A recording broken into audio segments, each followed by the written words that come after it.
Hey guys, it's Melissa. So today I want to talk about support. How important it is to have support when you're going through OCD, PTSD, any type of mental illness.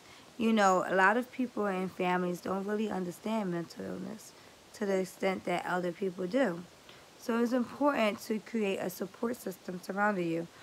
When I started having my symptoms of anxiety and PTSD, it was really a dark moment. I didn't know where to go at or who to talk to, who to seek help from. My family was no help. They looked at me and they was like, "You look normal and everything's okay." So to them, they thought I was okay, cause I looked okay, but I wasn't. I was going out of my mind, literally. And me being Puerto Rican from a background like I come from made it even more taboo for me to seek help. I was like, I can't go to therapy. I can't go to therapy because I don't want to be looked at as crazy. But I had to go to therapy. That was the only help I could have got. My friends couldn't help me. My family couldn't help me. My boyfriend at the time couldn't help me. It was just a really dark place, you know. And a lot of people don't understand. So sometimes we want them to understand, and sometimes it's hard for us to even articulate what's going on. You know, it took me several therapists to get to the right therapist. You know, having support is everything during this transition of fighting for your life, basically. You know, this is the time that you grow close to your family, that you seek out the people that you need to seek out, that you build bonds and stuff like that, because this condition rips everything away from you and even your identity, where you start to question who you are, who you love, or what do you want to do. So it's important to have good support, not support that's going to harm you or create more chaos. I had that type of support too. Whereas though I would have support that people are actually creating more damage to me than creating love and safe haven support. So I had to learn to find the right support in regards to my therapeutic care. You know, that was really hard because sometimes even certain therapists will make my condition worse.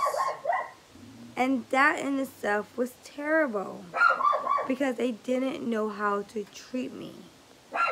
They didn't, or some of them didn't understand my culture. I come from a Puerto Rican background. So that's a little different than the typical background, you know. Not saying that people won't understand, but just saying, and not everyone understand my culture. So, but it took me a while to get this right treatment that I needed to get, and I'm still on my journey. But it's important to have people to communicate with through this process and to understand you and to have that support is everything because you don't feel as isolated. You don't feel as alone. You know, going through this by yourself is really, really lonely. And you want to push people away. But pushing people away is the last thing you need to do. You need to bring in the love, not run from it, because that's what we do. So it's important to have a great foundation. Get yourself a good therapist that can really help you. And if a therapist doesn't seem right or like a good fit for you, then let that therapist go. For me personally, it was imperative for me to find a therapist that was of a minority descent because I'm a minority, as close to me as they can get, that understands my history. But that was just me. Also having a therapist that was a female because I'm a female, understand? So those were qualifications that I needed in order for me to feel comfortable. But everybody's different, you know. Also, I wanted a therapist who came from our urban community background like me, who had a family in their history that suffer with drug issues and things of that nature. Not that you would find that out right away, but you know who has a similar background to you. Um, so those were things that was important to me, you know, in regards to when I was seeking treatment. Also, like, you know, those are things to take in consideration, you know, and don't tell everyone your condition or feel obligated to tell everyone your thoughts or whatever that you're going through. You know, that's something that's sacred to you.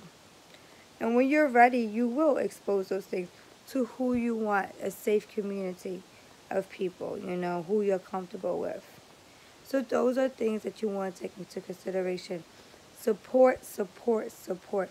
Also, just support yourself during this transition. A lot of us are easy to beat ourselves up, say negative things to ourselves, and be like, why me? You know, stop asking why me. You start asking why not. You know, we were selected for this for a reason. So we need to discover what the reason is, because we're missing something, guys, and we know it. So if you have any thoughts and feedback about support, definitely let me know. This is basically a message to all the sufferers. Please find yourself a good, solid foundation of support. That includes therapists, that includes friends, that includes family. Or if you can't find support within your immediate circle, go outside your circle. Sometimes your friends or family may not always be the best support. They may turn out to be the worst support. So stop looking for support within just a small spectrum. The world is bigger than that.